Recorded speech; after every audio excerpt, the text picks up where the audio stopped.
Bom dia a todos, paz do Senhor. É bom estarmos, pelo menos para nós hoje, pela segunda vez aqui na presença de Deus. Para vocês hoje é novidade, mas é sempre bom estarmos na sua presença e principalmente estarmos juntos como corpo de igreja e igreja que somos. É por isso também que Deus nos chamou a ser um corpo, a ser igreja. Eu vou convidar os irmãos a ficarem de pé. Nós vamos começar com uma oração.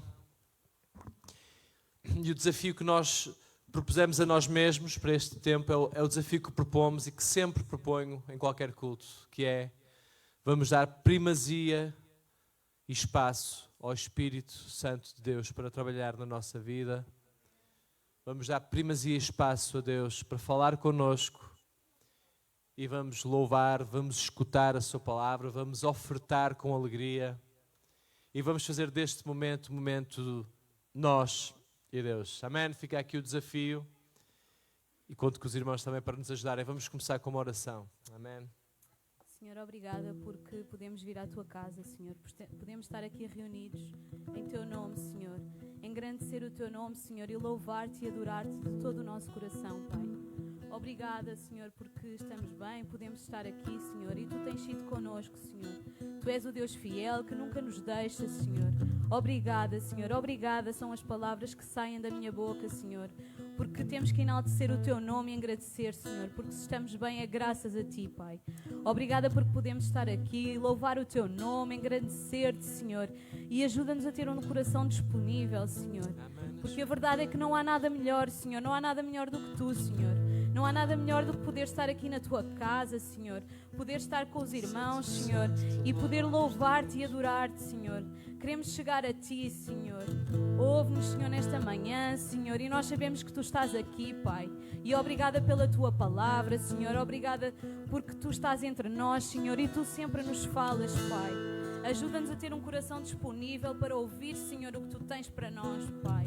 Obrigada porque estás aqui, Senhor, e Tu és o Deus de maravilhas, Pai. E engrandecemos o Teu nome nesta manhã, Senhor. Queremos chegar a Ti. Tudo te agradecemos em nome do Teu Filho amado Jesus. Amém. O mundo buscar,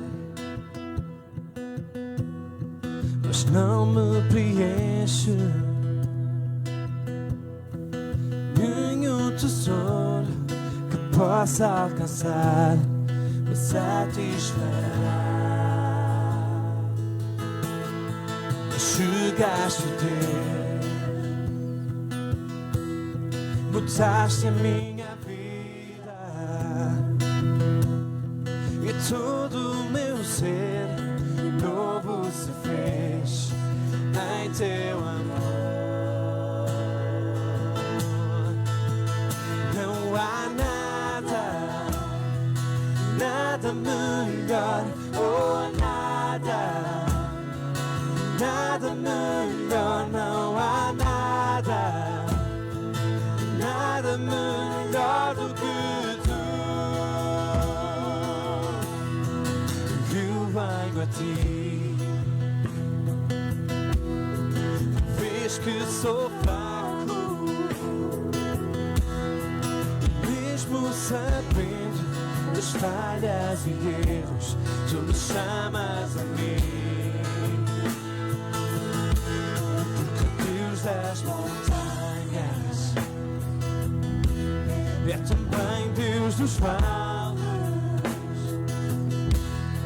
Seja onde for, me encontras, Senhor, com graça e amor. Não há nada melhor, oh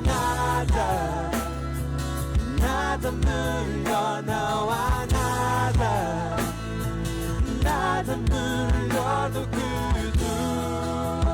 Existe, não há nada melhor, não há nada melhor, oh nada melhor, não há nada melhor.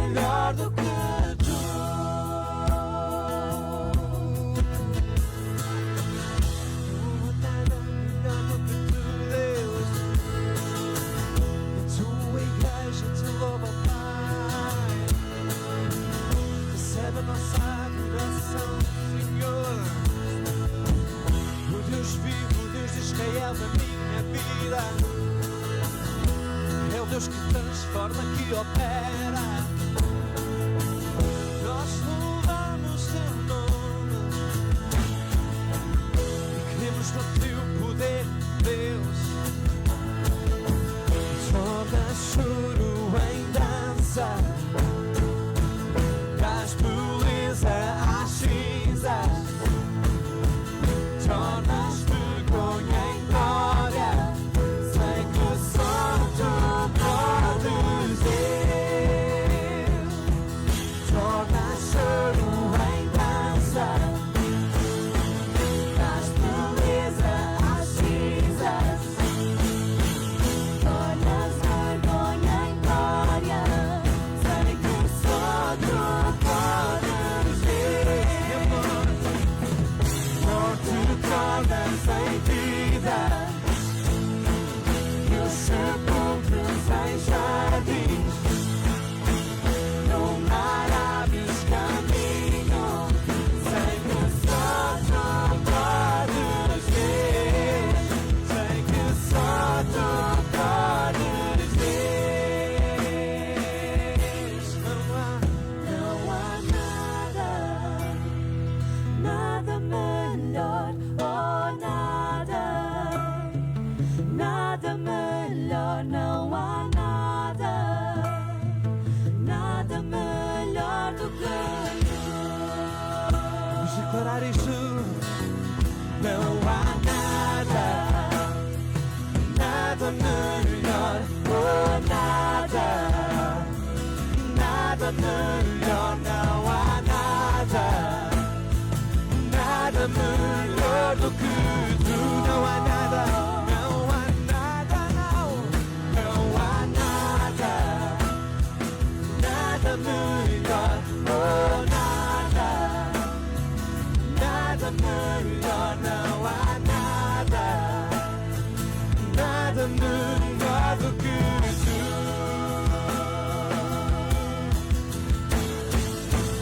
Morte tornas em vida, e os sepulcros em jardins.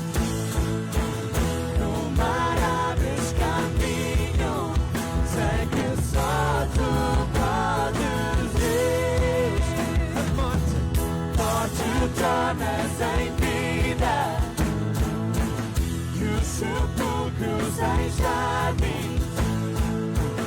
No mar abres caminho, sei que só tu podes ver. Sei que só tu podes ver. Sei que só tu podes ver.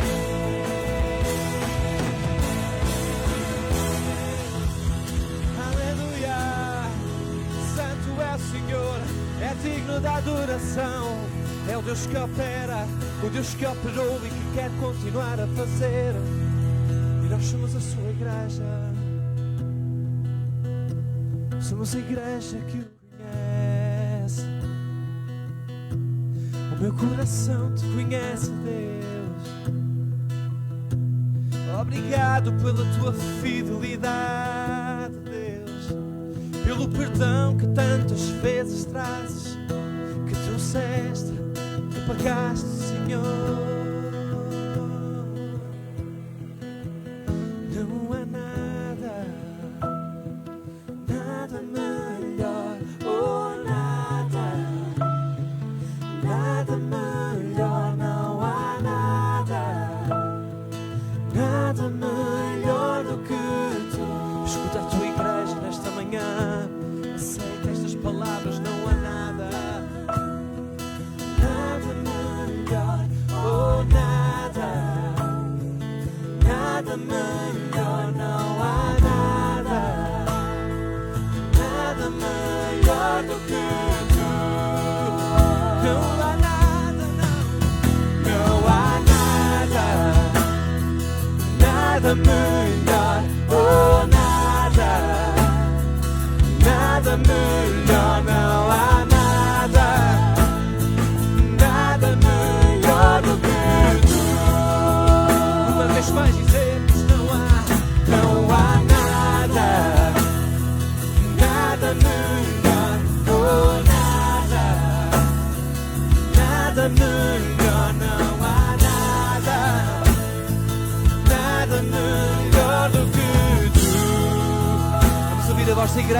dizer só a voz da igreja. Não há nada, nada melhor. Não há nada melhor, Senhor. Nós queremos estar em tua presença, escutar a tua palavra, Deus. E uma vez mais dizemos: não há nada, não. Não há nada, nada melhor. Oh, nada, nada melhor. Não há nada, nada melhor do que tu. Aleluia, não há nada melhor do que tu, Deus. Te louvamos, Pai, te louvamos, Deus.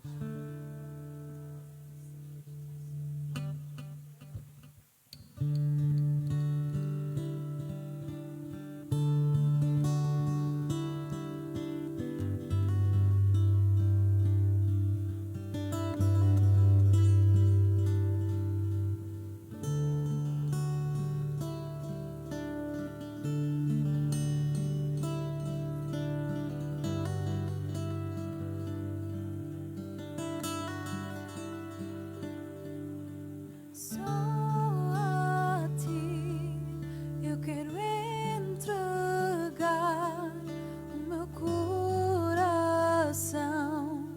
meu coração. Vai e toma o controle do meu pensar, do meu pensar. Tua palavra é vida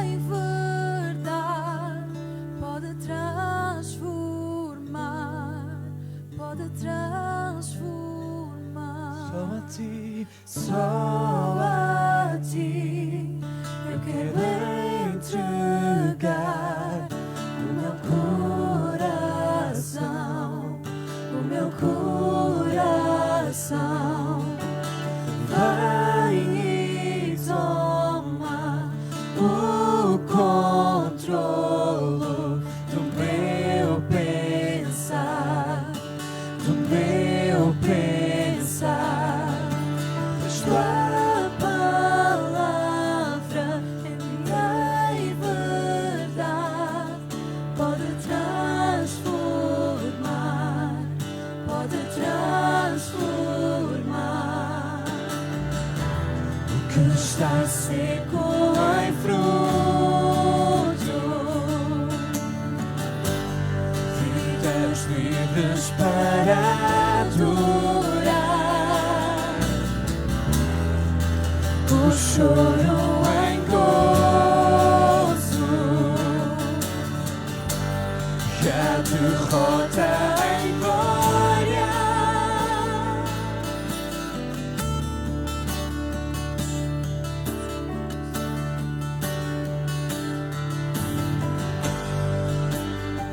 Dizemos novamente só a ti, só a ti e só a ti. Eu quero entregar o meu coração, o meu coração. Vai e toma o controle do meu pensar, do meu pensar. Pois tua palavra é vida e verdade, pode transformar, pode transformar. O que está seco em fruto, vidas livres para adorar. O choro em gozo, a derrota em glória. Eu creio sim, eu creio sim, eu creio.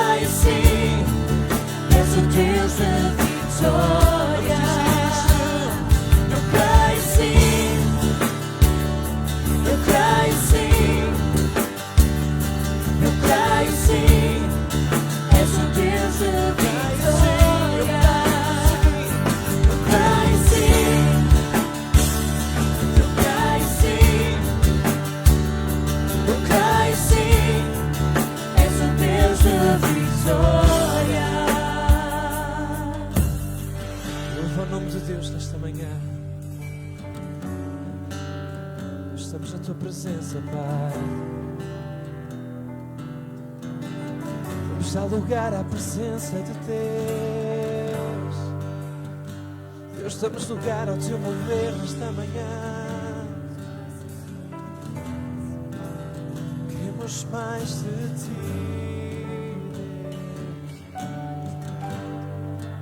Deus, sem vergonha nós louvamos o teu nome. Deus, sem vergonha nós levantamos a nossa voz para ti. O Deus que nos ama, o Deus que perdoa, o Deus que chama, Ele é digno, Ele é digno. As nossas palavras não são perfeitas, Deus, nós sabemos. A nossa vida também não é perfeita, nós sabemos, Pai.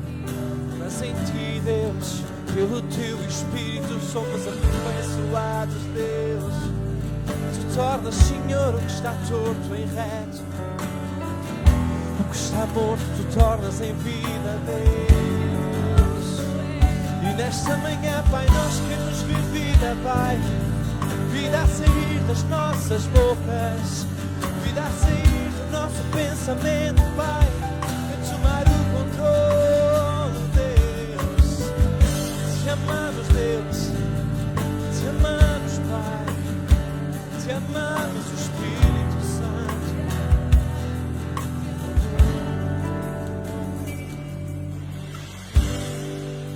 Declaro o meu amor, a minha dependência, que és o meu Senhor.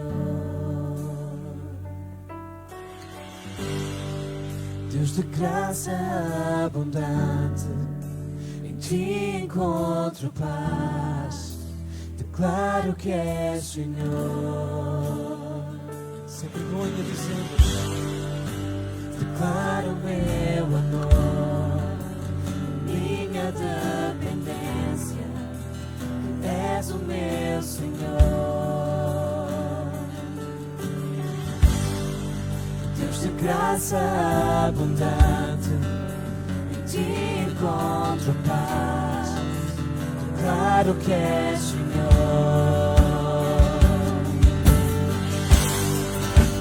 Declaro meu amor, a minha dependência, que és o meu Senhor. És o Deus de graça abundante, Deus de graça abundante, em Ti encontro paz. Declaro que és Senhor. Declaro meu amor, a minha dependência, que és o meu Senhor. Deus de graça abundante, em Ti encontro paz. Declaro que és Senhor. Caio sim, caio sim. Eu caio sim, és o Deus de vitória. Eu caio sim, eu caio sim, eu caio sim, és o Deus de vitória. Caio sim, caio sim, eu caio sim, és o Deus de vitória. Cai sim, cai sim, cai sim, és o Deus de vitória.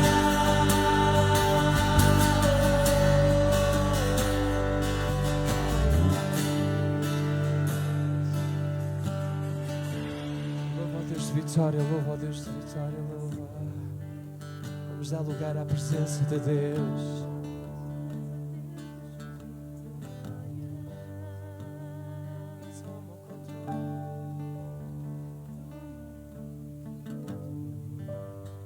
Nossos pensamentos, todo o seu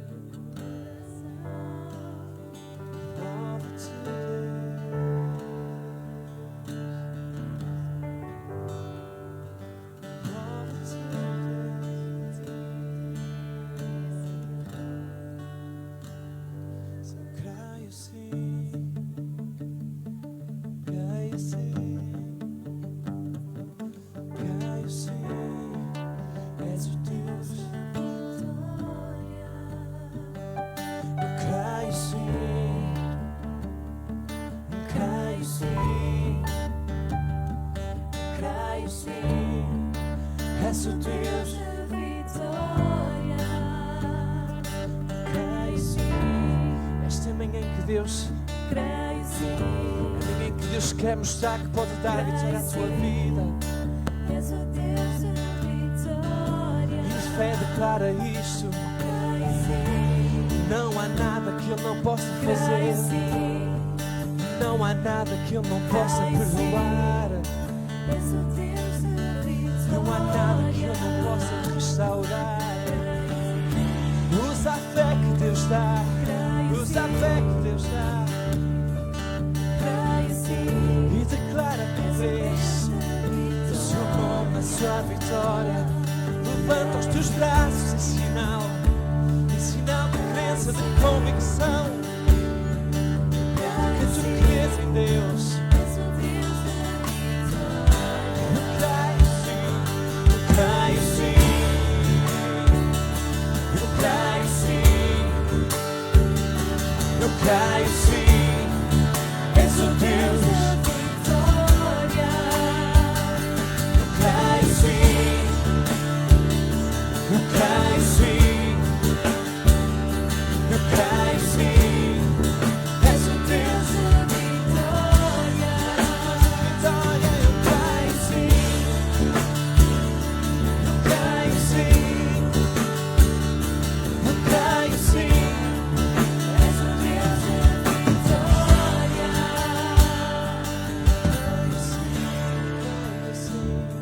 Eu creio sim. Eu creio sim. És o Deus da vitória.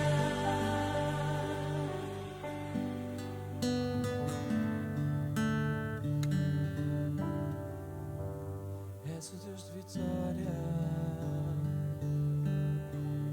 És o Deus da glória.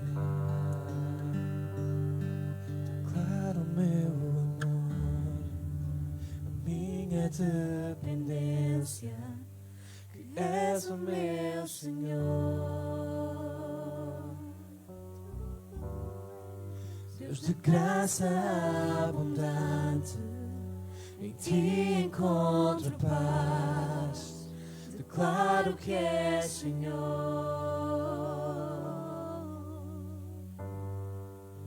Declaro meu amor, a minha dependência, que és o meu Senhor.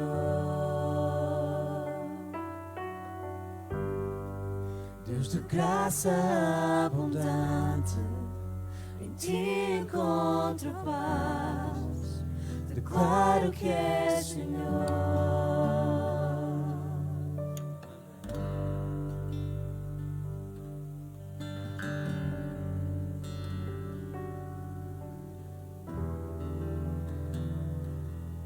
Opera Deus. Queremos dar lugar à tua presença, Pai. Queremos dar lugar aos dons do Espírito de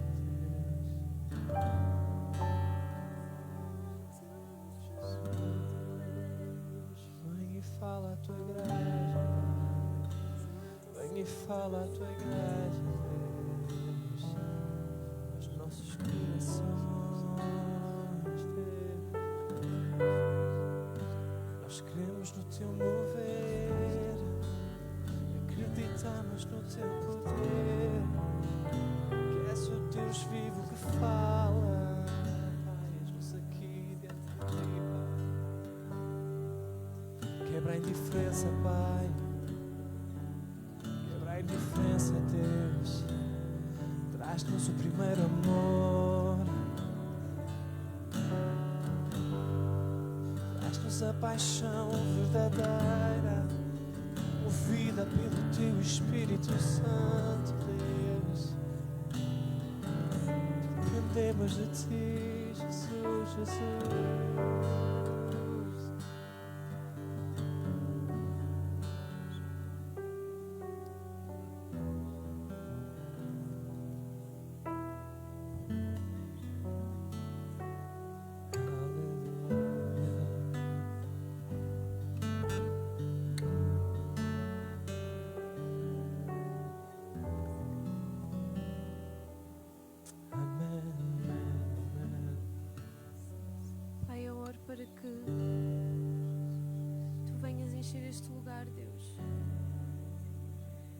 para que Tu nos ajudes, Senhor, a não ter medo, Deus, de declarar o nosso amor por Ti, Deus.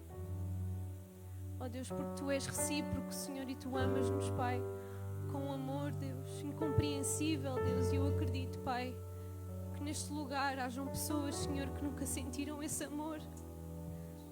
Por isso não o conseguem declarar a Ti. Ó Deus, mas eu oro, Pai, para que Tu venhas, Senhor, e toques, Deus, no coração silencioso dessas pessoas, Deus. Ó Deus, que estão sedentas, Senhor, de sentir o Teu amor, Deus. Sedentas, Pai, de sentir a Tua libertação, Deus. Sedentas, Pai, de sentir o Teu toque, Deus. Ó Deus, sedentas de sentir um amor que nunca sentiram, Deus. Ó Pai, se calhar há pessoas neste lugar, Deus, que nunca ouviram alguém dizer que as amam, Deus. Não se sentem especiais, Deus, não se sentem reconhecidas, Senhor. Ó Deus, mas Tu criaste-nos, Pai, a cada um de nós que está aqui, Deus. E para Ti, Senhor, nós somos os mais importantes que existe, Deus, cada um de nós que está aqui, Deus. Ó Deus, eu oro, Senhor, para que não haja vergonha, Deus, em declarar o Teu amor, Deus. Ó Deus, eu oro para que Tu libertes, Senhor, a voz, Senhor, da igreja, Deus. Ó Deus, vem quebrar a indiferença, Senhor. Vem quebrar o medo, Deus. Vem quebrar a vergonha, Deus. Ó Deus, e deixa, Senhor, a igreja, Pai. Deixa, Senhor, ouvir a voz da igreja, Deus. Nós queremos declarar, Pai, o nosso amor por Ti, Deus.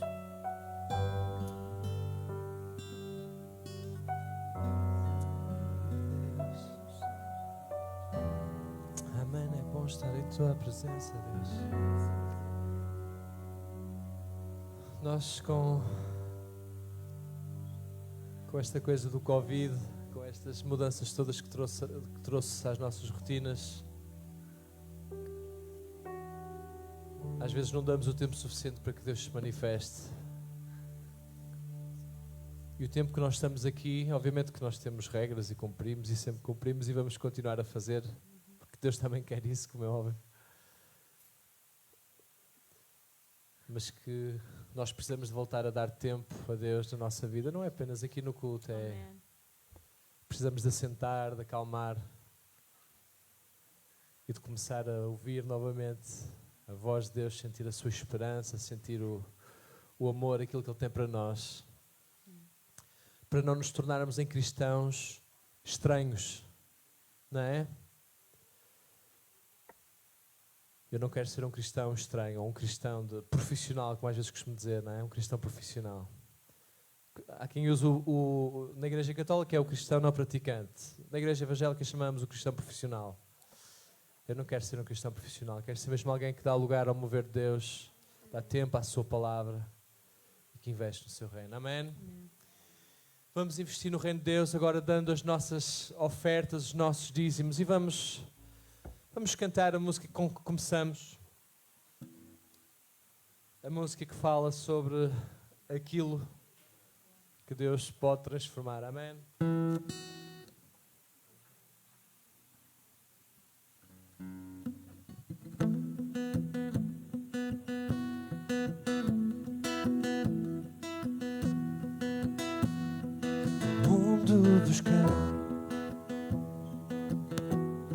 Mas não me preenche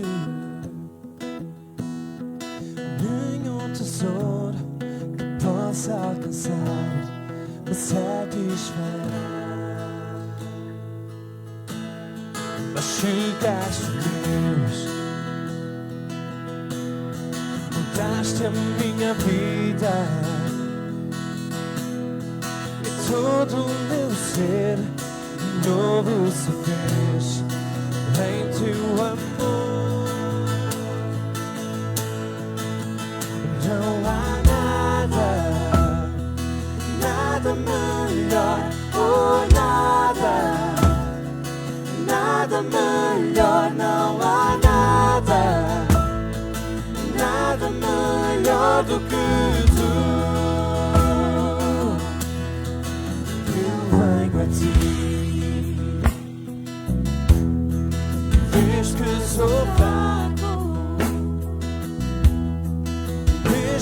serpente das falhas e erros, tu me chamas a mim. Deus das montanhas, também Deus dos vales. Seja onde for, me encontra, Senhor, com graça e amor.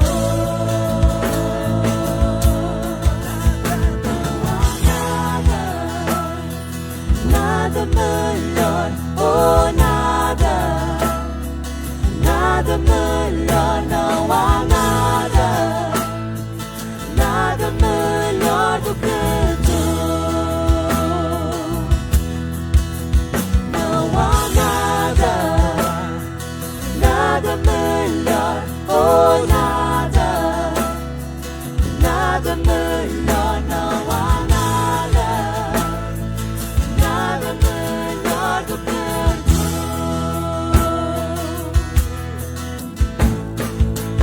Torna choro em dança,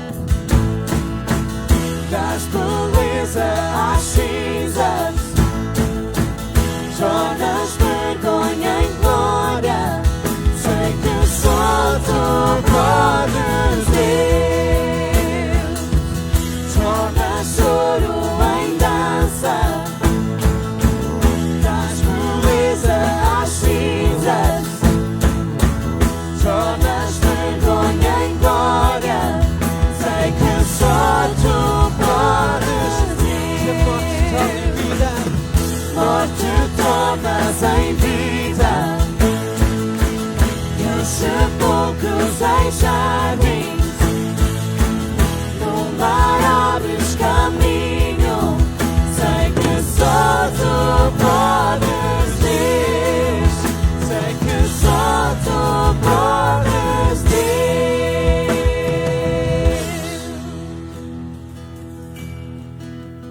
Não há nada, nada melhor, oh nada, nada melhor, não há nada, nada melhor do que tu. Não há nada, nada melhor, oh nada, nada melhor, não há nada, nada melhor do que tu.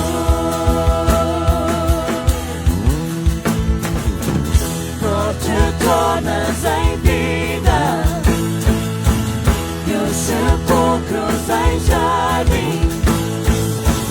No mar abres caminho, sei que só tu podes ir. Morte tornas em vida,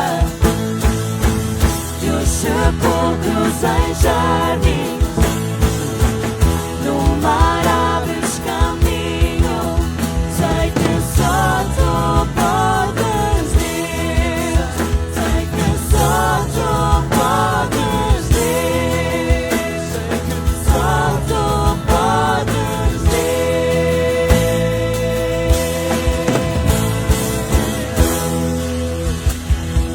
Aplaude o nome de Deus nesta manhã. Aplaude o seu nome, amém. Amém, Deus, amém, Deus, amém. Amém.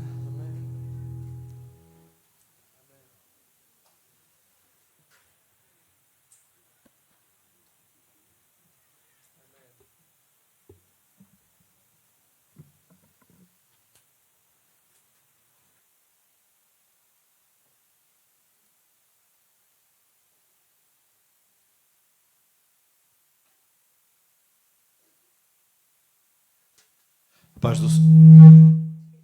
paz do Senhor. Isto é que é uma voz vinda do além. Mais uma vez, a paz do Senhor. Bem-vindos aqui para celebrarmos a Deus. Bem-vindos àqueles lá em casa que nos assistem através das redes sociais. É bom nós podermos celebrar ao nosso Deus. Amém? Só dizer aos irmãos que o segundo coro que nós cantamos dois, não é? O segundo coro é da autoria do Tiago. O Tiago está a ser rico a produzir e coros muito bonitos, com uma boa mensagem. Damos graças a Deus pela inspiração que Deus tem dado ao Tiago. Continua, Tiago, tá bom? Amém? É bom nós sabermos que algumas das coisas que fazemos que são produzidas aqui por gente nossa. Isto está aqui com eco. Alguém pode controlar este eco? Nós estamos a traduzir, a cantar coros que vêm de outros lados, mas aqueles que o Senhor inspira lá, o Senhor que inspira lá é o mesmo Senhor que inspira cá também. Ok? Então é bom nós podermos cantar estes coros que o Senhor tem dado ao nosso irmão. Nesta manhã, quando preparei a mensagem para partilhar, eu dei-lhe um título que foi Cristianismo Vitorioso. Só que depois eu fiquei a pensar que o título não era o mais adequado, porque alguns dos exemplos que eu vou usar são do Velho Testamento. Logo, eram personagens do Velho Testamento, não eram cristãos, não é? Porque o cristianismo é alguma coisa posterior. Era gente que amava a Deus, era gente que temia a Deus, mas numa outra cosmovisão espiritual, não é? Então eu mudei o título da minha mensagem, e isto continua aqui a fazer eco. Eu mudei o título da minha mensagem e chamei-lhe Fé, Confiança e Relacionamento Vitorioso. Eu estou a dizer isto porque isto incomoda-me, está-me a fazer eco dentro da cabeça. Não é? Eu acho que vou pôr o microfone de parte. Ou não? É melhor não é? É melhor eu continuar, não é? Então, eu vou tentar esquecer este eco que tenho dentro da minha cabeça, está bem? Dizer que mudei o título da mensagem para Fé, Confiança e Relacionamento Vitorioso. E eu vou começar por ler um versículo, eu vou ler alguns textos bíblicos, mas vou começar por ler um versículo de Coríntios, capítulo 15, 1 de Coríntios 15, 57, e depois vou citar também o versículo 58, que não faz parte da mensagem, mas para enquadrar. E este capítulo 15 de 1 de Coríntios era um capítulo extremamente poderoso. Talvez um dos capítulos mais poderosos de toda a Bíblia, porque Paulo está a esclarecer a igreja em Corinto que a ressurreição de Cristo ela é basilar na fé do cristão. Isto porque um dos problemas que havia na igreja de Corinto é que alguns dos convertidos na igreja eram da linha judaica dos saduceus, e os saduceus sempre negaram a ressurreição. Eles diziam que não havia ressurreição. E possivelmente estes saduceus convertidos na igreja continuavam a dizer que não havia ressurreição.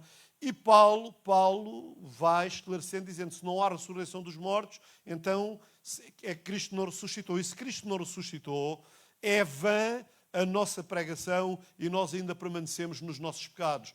Paulo vai esclarecendo acerca disto e vai explicando que, de facto, Cristo ressuscitou. Ele apareceu a mais de 500 irmãos, foi visto por muitas pessoas e hoje, historicamente, é dos assuntos mais documentados historicamente, a ressurreição de Cristo. E Paulo vai num crescendo e, chegando ao final do capítulo, nos últimos 2 versículos, Paulo diz assim: mas graças a Deus que nos dá a vitória por nosso Senhor Jesus Cristo. E dá-nos a vitória porquê? Porque Ele ressuscitou. Porque nós temos que ler sempre no contexto. Porque Ele ressuscitou, Ele dá-nos a vitória. A nossa vitória está em Cristo ressurreto. E depois ele conclui dizendo: portanto, meus amados irmãos, porque Cristo ressuscitou e porque Ele nos dá a vitória, portanto, meus amados irmãos, sede firmes e constantes, sempre abundantes na obra do Senhor, sabendo que no Senhor o vosso trabalho não é em vão.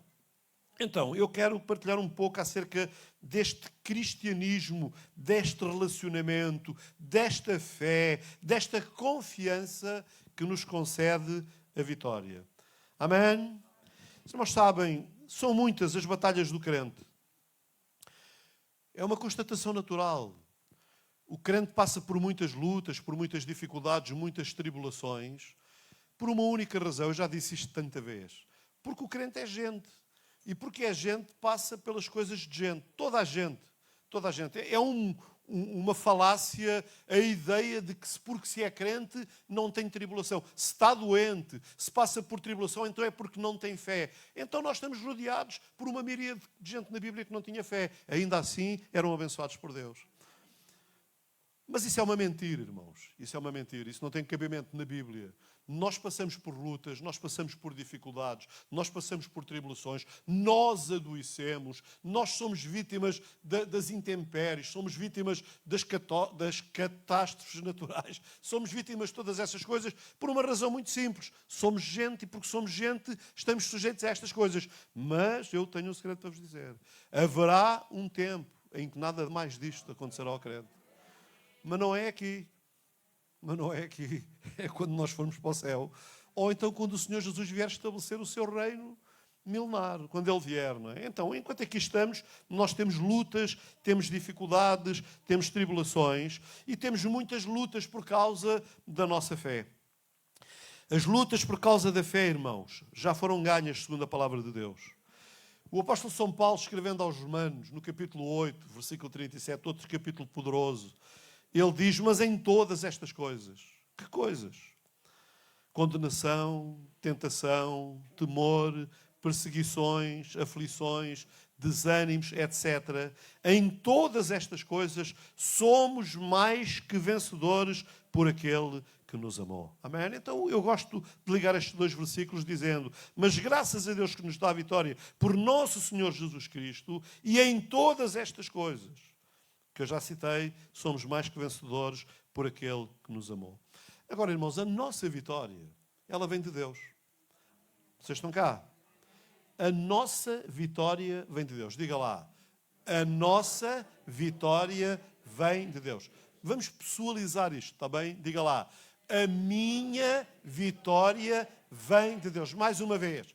A minha vitória vem de Deus. Amém, amém, amém. É interessante, irmãos, um dos personagens da Bíblia de quem nós mais falamos é Davi. Davi é uma figura muito peculiar.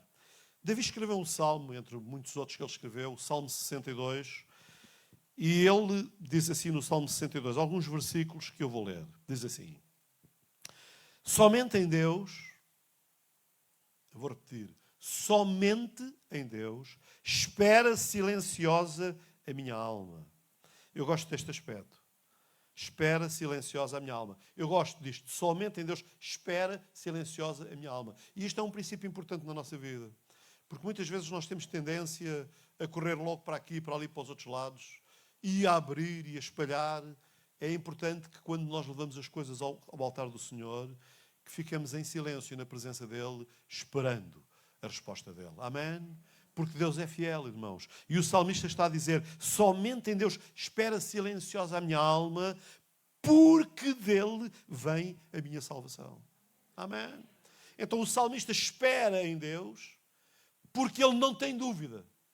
Ele confia que de Deus virá a solução, a salvação para tudo na sua vida, para as circunstâncias, para qualquer coisa que possa vir, ele sabe que em tudo, em quaisquer circunstâncias, a salvação dele está no Senhor. E depois ele diz, só Ele, Deus, é a minha rocha e a minha salvação. É Ele, Deus, a minha fortaleza. Não serei grandemente abalado. A minha alma espera silenciosa somente em Deus, porque dele vem a minha esperança. Só Ele é a minha rocha e a minha salvação. É a minha fortaleza, não serei abalado. Em Deus está a minha salvação e a minha glória. Deus é o meu forte rochedo e o meu refúgio. Uma vez falou Deus, duas vezes tenho ouvido isto, que o poder pertence a Deus. Amém? O poder pertence a Deus.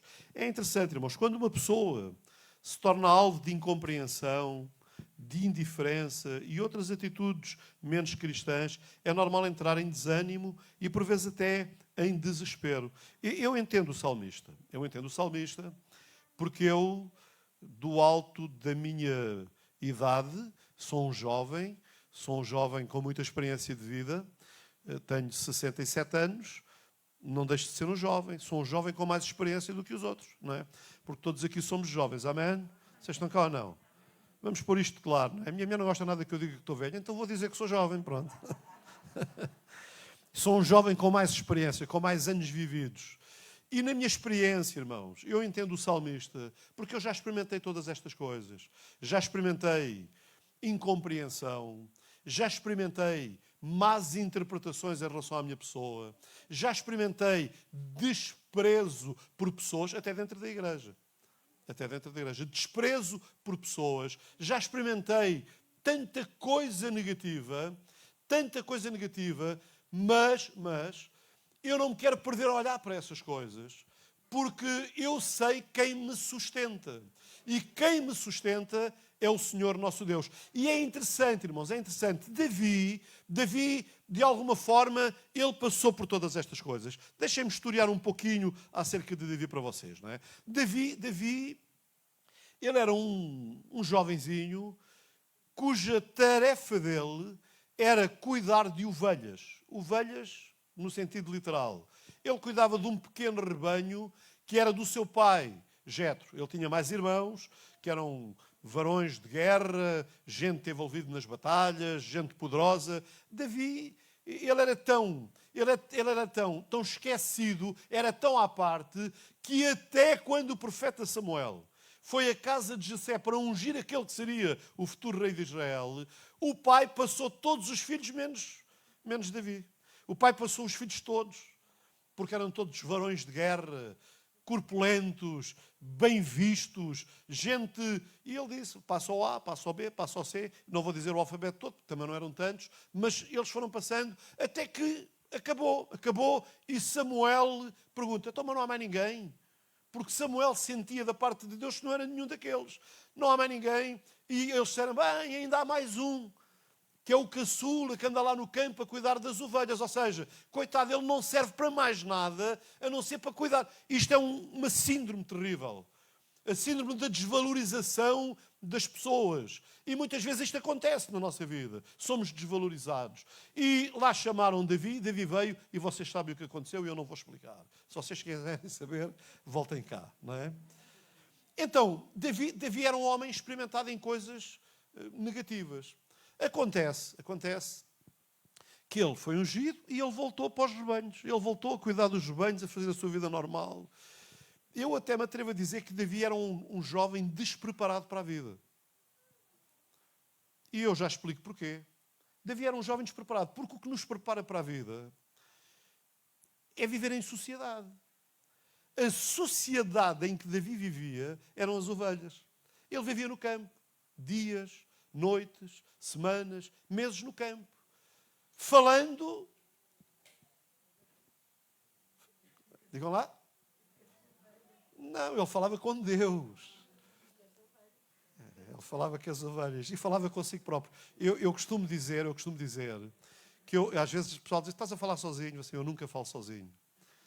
Eu falo comigo mesmo. É verdade que falo com Deus, mas às vezes não estou a falar com Deus, falo comigo mesmo. E a pessoa que fala consigo mesmo, pelo menos tem a certeza de que há um que o ouve. Que é ele próprio, não é? E Davi certamente falava consigo, falava com Deus e se calhar falava com as ovelhas também, não é? O que não era muito proveitoso, porque as ovelhas a única coisa que lhe respondiam era mé. E ele não sabia se elas estavam a dizer sim ou não, não é? Porque ele não conseguia traduzir o vocabulário delas, não é? O que acontece é que, a dada altura, o pai de Davi chama-o e diz, olha, eu preciso que tu vás lá ao campo de batalha e leves aqui um farnelzinho para os teus irmãos e eu quero que tu me tragas notícias deles. E quando Davi vai, é quando ele se defronta com aquela história do Golias, gritando, desafiando um valente, e Davi, ingenuamente, ele pergunta, então, mas não há ninguém aqui que vá defrontar aquele cão raivoso, é mesmo o termo que ele usa, que está aqui a afrontar o exército de Deus. Diante das palavras de Davi, os irmãos humilharam-no. Os irmãos de Davi disseram, cala-te, quem és tu para vir aqui com essa prosápia toda? Quem és tu? Tu és apenas um simples pastor guardador de ovelhas. O que é que tu sabes de guerra? O que é que tu sabes destas coisas? Vens aqui para nos humilhar. Quem acabou por ser humilhado foi ele, não é? Os irmãos conhecem a história, eu não vou contar a história da morte do gigante, não é? O que acontece é que Davi matou o Golias. Isso trouxe um protagonismo tremendo a Davi, ao ponto de Davi novamente ser humilhado. E ele é perseguido para ser morto pelo rei de Israel. Ele anda atrás dele, ele faz tudo e mais alguma coisa para o matar, até que ele não consegue, Saul morre e Davi torna-se rei de Israel. Deixem-me dizer, Davi foi o rei mais despreparado que Israel já teve. Afinal de contas, qual era a experiência de Davi para governar uma nação? Pastorear ovelhas. Os irmãos elegiam para primeiro-ministro de Portugal. Alguém me ouve? Bem, nós temos aí o time de Range, não é? Com algumas tentativas para chegar lá. O time de Range não é pastor, ele é ladrilho, é calceteiro, é calceteiro. O homem tem valor, ele tem o valor que tem, ninguém tira o valor ao time de Range, não estou a pôr nada em causa, ele tem o valor dele. Agora, irmãos, eu jamais pensaria em um calceteiro para governar a nossa nação. Isto obriga a uma capacidade superior. É verdade que é uma equipa, mas obriga a gente diferente, com um outro talento. Agora, vocês vejam, Davi, o talento de Davi era pastorear um pequeno rebanho, que era o rebanho de Jetro, seu pai. Agora, o que é extraordinário, irmãos, é que o Senhor nosso Deus, enquanto Davi cuidava de um pequeno rebanho, foi trabalhando não o conhecimento dele, mas o coração dele, para ele se tornar o pastor do grande rebanho que era a nação de Israel. Ele vem de um pequeno rebanho de ovelhas para pastor da nação. Não porque ele tenha adquirido um conhecimento do governo, mas porque Deus conhecia o seu coração. E Deus sabia que o coração de Davi estava disponível para aprender com Deus. Vocês estão cá? E Deus ensina Davi. Deus cuida de Davi, a vida dele é complicada, irmãos. Davi passou por situações terríveis. Além de tudo isso, depois de ele chegar a rei, ele sofre montes de situações negativas. Davi sofre muito pela rebelião contra o seu governo ou a sua liderança. Rebelião essa liderada pelo seu próprio filho Absalão. Os irmãos conhecem a história da família de Davi, eu não vou entrar nisso. Davi tinha todas as condições para se entregar ao desânimo e ao abatimento, mas não se entregou porque ele achou o seu refúgio no Senhor. E este Salmo 62 esclarece isso. É por isso que Davi, no meio de todas as coisas, e é por isso que Deus chama Davi, que Deus conhece o coração de Davi, porque ele podia, ao chegar ao governo, podia ter inchado, podia-se ter sentido importante, mas não. Ele sentiu-se sempre na dependência de Deus. Somente em Deus espera silenciosa a minha alma. Dele vem a minha salvação. Dele vem a minha capacitação. Dele vem a direção para a minha vida. Dele vem tudo aquilo que eu preciso para poder dirigir os destinos desta nação. Amém? Vocês estão cá? Davi é uma pessoa maravilhosa. E eu aprecio isto. Davi sabia que a vitória dele não estava nele próprio. Estava naquele que ele aprendeu a conhecer lá quando cuidava das ovelhas do seu pai. Davi conhecia a Deus não porque tinha aprendido acerca dele, mas porque tinha desenvolvido um relacionamento com ele. Vocês estão cá? Ouçam, quando nós conhecemos a Deus apenas porque aprendemos, qualquer pessoa pode desmontar todo o nosso argumento de conhecimento e pode pôr em causa a nossa fé. Mas quando nós conhecemos a Deus pelo relacionamento que temos com Ele, não há argumento que desmonte isso. Vocês estão cá? É por isso que a nossa relação com Ele é tão importante. O relacionamento com Deus fortalece-nos e leva-nos a pôr a confiança nele. Amém? Tão importante. Um outro personagem que fez uma declaração maravilhosa foi... Antes de entrar neste personagem, e o meu tempo já acabou, digo eu. O meu tempo acaba quando eu chegar ao fim. E neste segundo tempo eu levo mais um bocadinho. só fazer aqui um paralelo antes de voltar aqui a este personagem. Um outro personagem que eu acho extremamente interessante.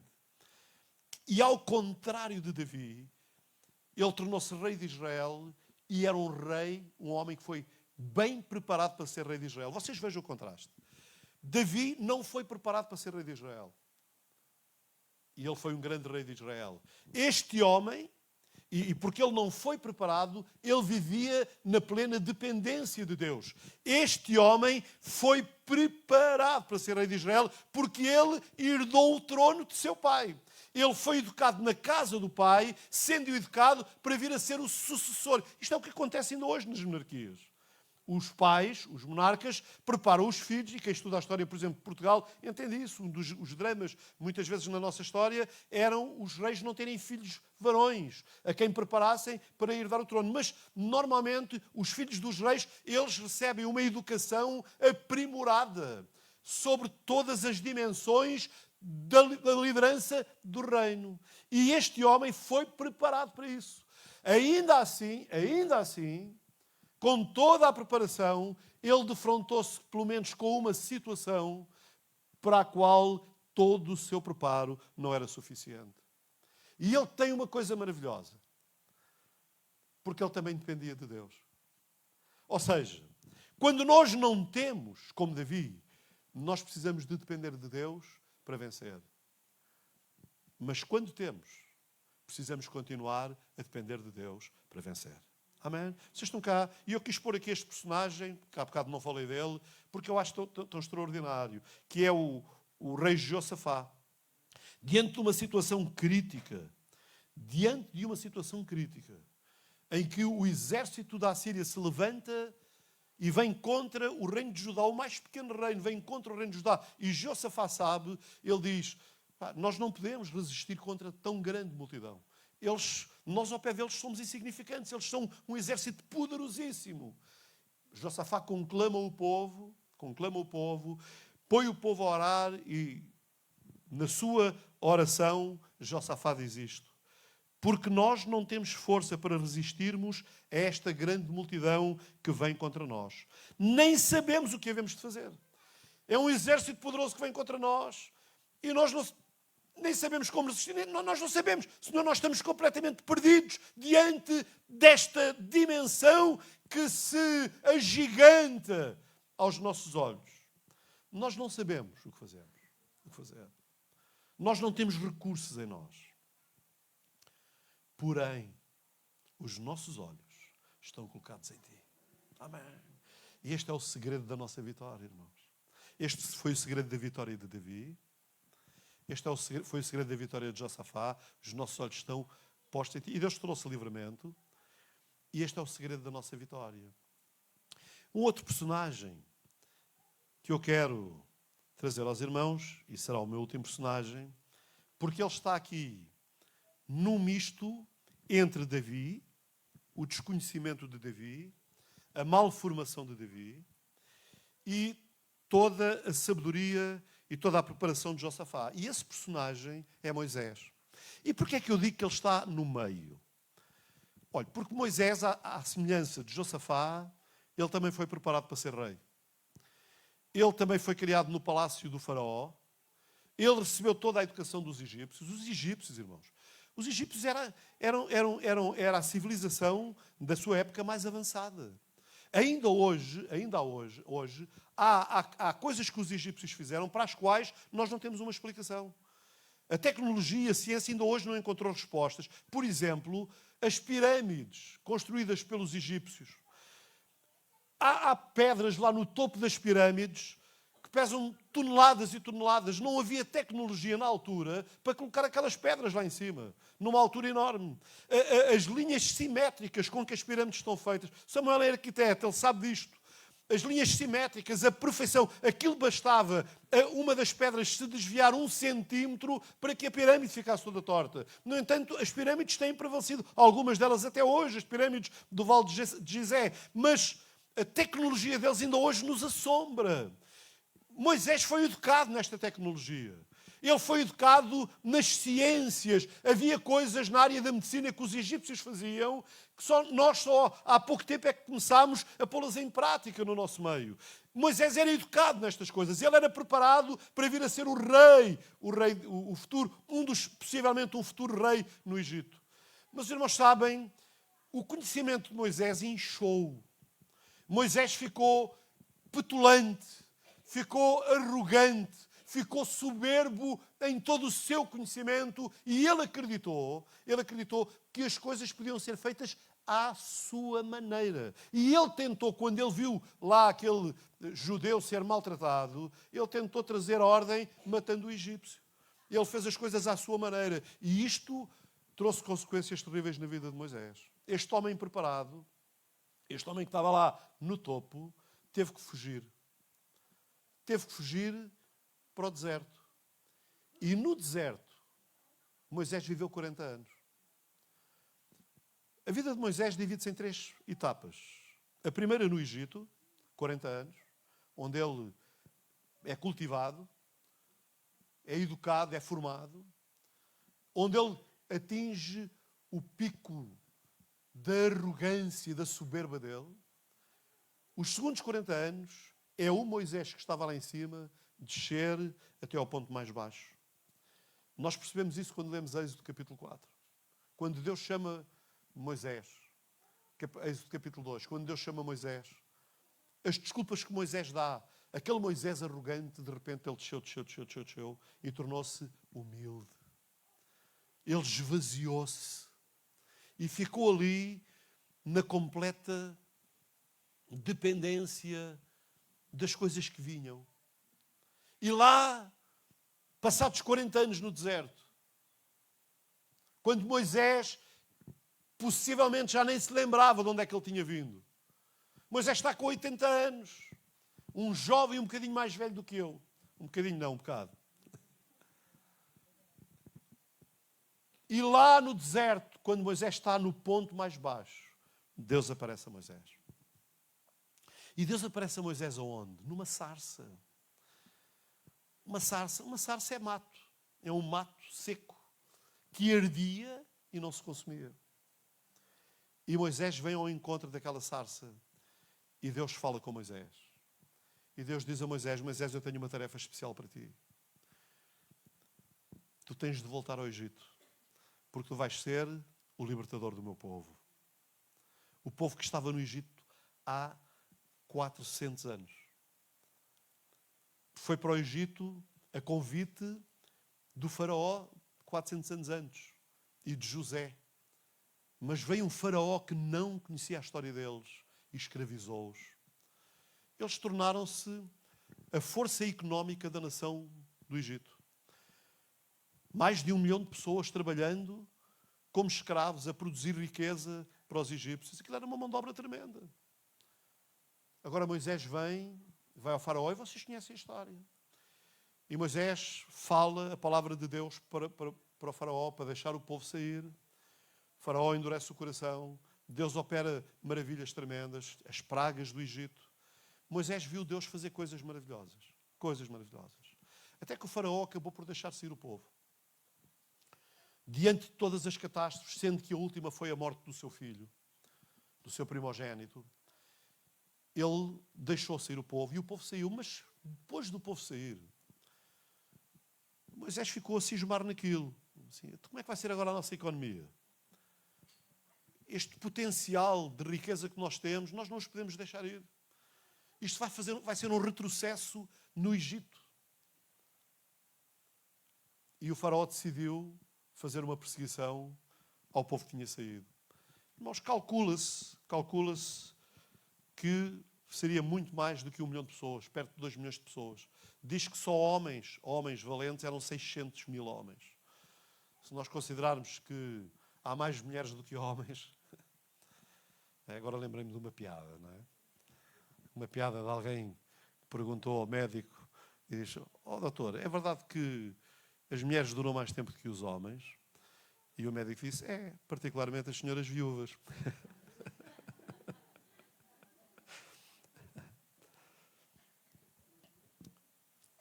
É bom a gente descontrair também, não é? o que acontece é que o povo sai e diz que Deus não os levou pelo caminho mais curto, em direção à terra de Canaã, não os levou pelo caminho mais curto, porque havia guerra naquele percurso. E não fossem eles ficarem intimidados e desejar voltar para o Egito, então Deus levou-os por um outro caminho bem complicado. Porque o Senhor levou-os em direção ao Mar Vermelho. E eles vão em direção ao mar, e quando eles chegam perto do mar, e a gente não consegue imaginar, irmãos, a gente não consegue imaginar o que é uma massa humana de mais de 1 milhão de pessoas em movimento, no deserto. Nós não conseguimos imaginar. Isto está para lá da nossa capacidade, da minha capacidade está. Mas ali estava aquela massa humana em movimento, e eles chegam ao Mar Vermelho e de repente eles têm o mar à frente deles. E eles não têm como passar o mar. Não há, irmãos, mesmo que houvesse navios e tudo isso, eram precisos meses, usando aquela tecnologia daquele tempo, para transportar tanta gente para o outro lado. E não havia nada, e ali estão eles. E de repente alguém traz a notícia de que Faraó vem com o seu exército sobre eles, para os levar de volta para o Egito. E o povo entra em pânico. E o povo entra em pânico porque o povo que esteve no Egito 400 anos perdeu a sua relação com Deus. No Egito eles tornaram-se adoradores dos deuses egípcios. Eles perderam a fé. Eu não direi que não haveria um remanescente entre eles, mas de forma generalizada, aquelas gerações que foram nascendo no Egito absorveram a cultura do Egito. Eles eram hebreus egipcizados. Desculpem-me o palavrão que não sei se existe, não é? Eles eram mais egípcios do que propriamente hebreus na sua concepção. O pensamento de Abraão, Isaac e Jacó, há muito que se havia desvanecido na vida daquela gente. Eles não tinham comunhão com Deus, eles não tinham relacionamento com Deus. Eles tinham, quando muito, uma liturgia, um ritual religioso vazio de relacionamento. Mas entre eles havia um homem que tinha relacionamento. Um homem só, que se chamava Moisés. Agora o povo começa a reclamar. O povo começa a murmurar. O povo começa a clamar contra Moisés. Trouxeste-nos para morrermos aqui. Não era melhor nós termos ficado lá ou voltarmos? E Moisés, ele vira-se para o povo e disse: fiquem quietos. Fiquem quietos. Êxodo capítulo 14, versículo 13. Moisés, porém, disse ao povo: não temam, não tenham medo. Fiquem quietos e vede o livramento do Senhor que Ele hoje vos fará. Porque aos egípcios que hoje viste, nunca mais os tornareis a ver. O que é que levou Moisés a ter uma convicção tão poderosa para fazer uma afirmação destas? Afinal, irmãos, o mar está lá. Afinal, o exército está lá. Afinal, ele tem ali uma massa humana enorme que ele precisa de pôr do lado do mar. O que é que leva Moisés? Onde é que Moisés foi buscar tanta confiança para fazer uma declaração destas? Ao relacionamento que ele tinha com Deus. Moisés voltou à sarça. À sarça que ardia e não se consumia. E ele sabia que o Deus que lhe apareceu na sarça, o Deus que o tinha enviado, o Deus que lhe tinha dado vitória em tantos desafios que o faraó lhe trouxera, era o Deus que estava com eles. Ele sabia que Deus não nos trouxe aqui para ficarmos aqui. Deus trouxe-nos com uma promessa de chegarmos a Canaã. E certamente iremos chegar. Daí ele dizer ao povo: fiquem quietos, não temam e vejam o livramento que o Senhor vos dará. Irmãos, cabe aqui algumas palavras do salmista que são tão contemporâneas. O salmista disse, Salmo 20, versículo 7, uns confiam em carros e outros em cavalos, mas nós faremos menção do nome do Senhor, nosso Deus. E, irmãos, isto é tão contemporâneo porquê? Porque hoje as pessoas confiam em tudo. Confiam em muita coisa. As pessoas correm para aqui, correm para ali, vão atrás disto, vão atrás. As pessoas procuram tudo o que é novidades. Elas andam à procura. E deixem-me dizer, quem procura é porque ainda não achou. Porque quem achou não vai. Sabe que o que achou está cá. Está dentro de nós. Amém? Uns confiam em carros, outros confiam em cavalos. Nós, porém, faremos menção do nome do Senhor. Agora, irmãos, para nós fazermos menção do nome do Senhor, todos nós, e eu vou terminar, todos nós precisamos de ter uma consciência plena, clara, da nossa sarça. Do momento em que nós tivemos um encontro com Deus pela primeira vez. E nós soubemos que Deus estava a falar connosco. Esse primeiro encontro, essa sarça, torna-se determinante na nossa caminhada. Muitas vezes, irmãos, muitas vezes na minha vida, eu volto àquele momento em que Deus falou comigo pela primeira vez. E eu ouvi Deus falar como eu ouço qualquer pessoa. Mas mais ninguém ouviu. Havia milhares de pessoas à minha volta, ninguém ouviu, mas eu ouvi. Eu ouvi. Deus falou comigo. Foi a minha sarça. Amém? E nós precisamos de voltar a esse ponto do encontro com Deus. É interessante. Quando nós lemos, por exemplo, o livro de Atos dos Apóstolos, a história do apóstolo São Paulo. Irmãos, o apóstolo São Paulo era um judeu religioso, à semelhança daquele povo que saiu do Egito. Ele era um zelota, um zelador da lei, um fariseu. Ele conhecia a teologia, a doutrina, ele conhecia a doutrina, ele conhecia as regras todas, ele conhecia tudo. Ele até sabia coisas acerca de Deus, mas ele não conhecia Deus. E ele conheceu Deus no caminho de Damasco. No caminho de Damasco, Paulo teve a sua sarça. Não uma sarça que ardia, mas um Cristo que lhe aparece numa luz tão forte, tão forte, tão forte, que a luz do sol ao meio-dia se ofuscou. Tal era a manifestação da glória de Deus. E Paulo, cuja história nós conhecemos tão bem, que teve tantas lutas, tantas tribulações, tantas dificuldades. Ele foi humilhado, ele foi perseguido, ele foi espancado, ele andou em naufrágios, ele passou por tudo. Ele foi rejeitado até pelos crentes. Muitos crentes o rejeitaram. No meio de todas essas angústias e todas essas dificuldades, Paulo chegou a desejar a morte. Mas no meio de tudo isso, Paulo tinha a sua sarça. Ele lembrava-se do Cristo que lhe tinha aparecido no caminho de Damasco. E só essa lembrança renovava o seu ânimo e a sua força para ele continuar a caminhar e a fazer a obra que ele tinha para fazer. E nós precisamos, irmãos. A nossa vitória está em Deus. A nossa vitória está em nós voltarmos ao primeiro momento em que Deus falou ao nosso coração. E a partir desse fazermos a ligação de todas as vezes em que Deus esteve presente, em que Deus tem cuidado, em que Deus tem sido fiel. Amém? Vocês estão cá? A nossa vitória está nele.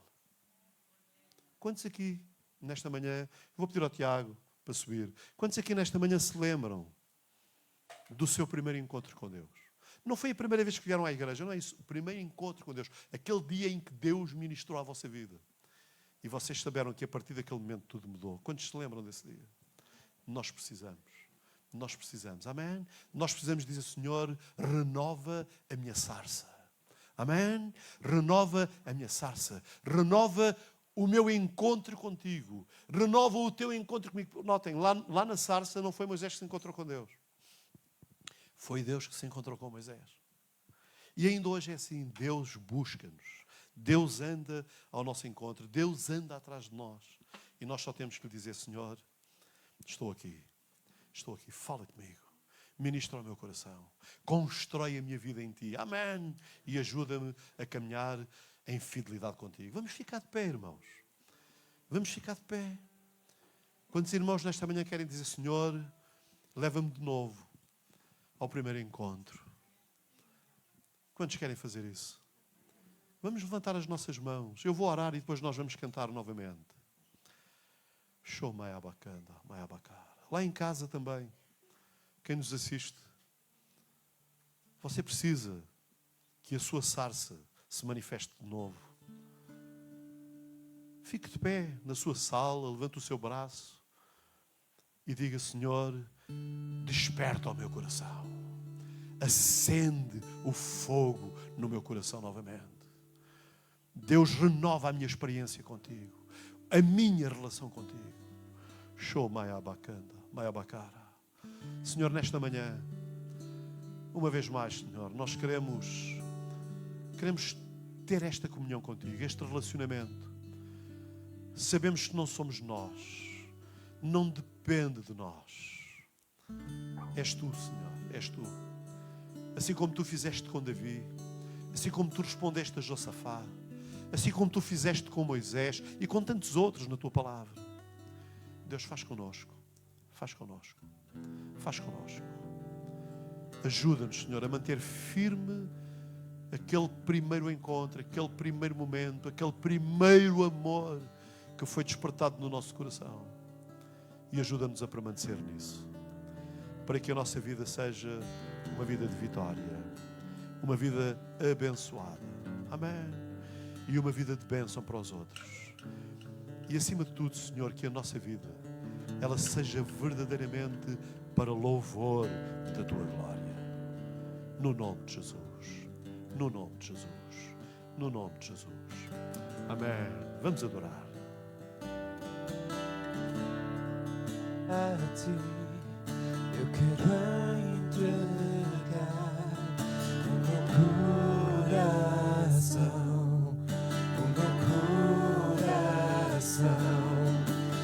Vai e toma o controle do meu pensar, pois tua palavra é vida e verdade, pode transformar, pode transformar. Seco em fruto, vidas livres para adorar, o choro em gozo, e a derrota em glória.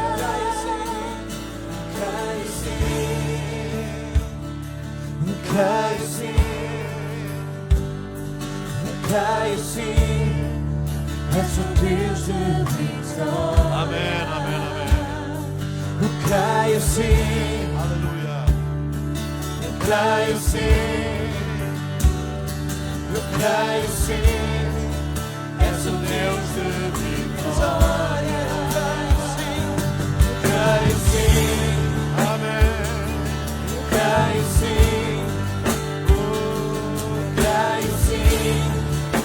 O Deus de vitória. Cai sim, oh, cai sim, oh, cai sim, és o Deus de vitória.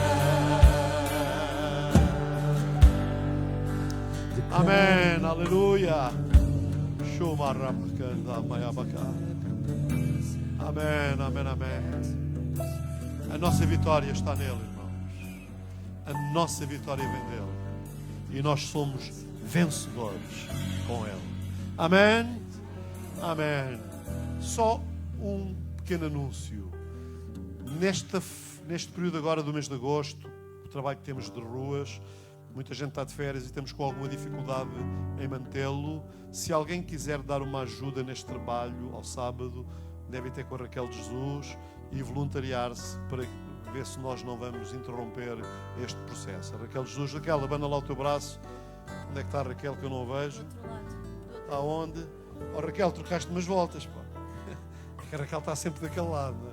A Raquel está daquele lado, vão ter com ela, porque ela agradece o apoio que vier, tá bom? Os irmãos estão animados? Dê lá uma cotoveladazinha ao irmão que está ao seu lado e diga assim: irmão, foi bom estar aqui consigo e juntos podermos celebrar a Deus. Diga lá assim para o meu irmão: não se esqueça, não se esqueça, não se esqueça, a sua vitória vem de Deus. Amém. Amém. Que o amor de Deus, a graça de nosso Senhor Jesus Cristo e a comunhão do Espírito Santo seja com cada um de nós agora e até à vinda do Senhor. Quarta-feira estamos aqui de novo, sexta-feira oração e no próximo domingo novamente para estarmos de volta da palavra do Senhor. Deus abençoe os irmãos. Nosso culto está terminado. Obrigado por terem vindo lá em casa. Também obrigado por terem estado connosco. Eu declaro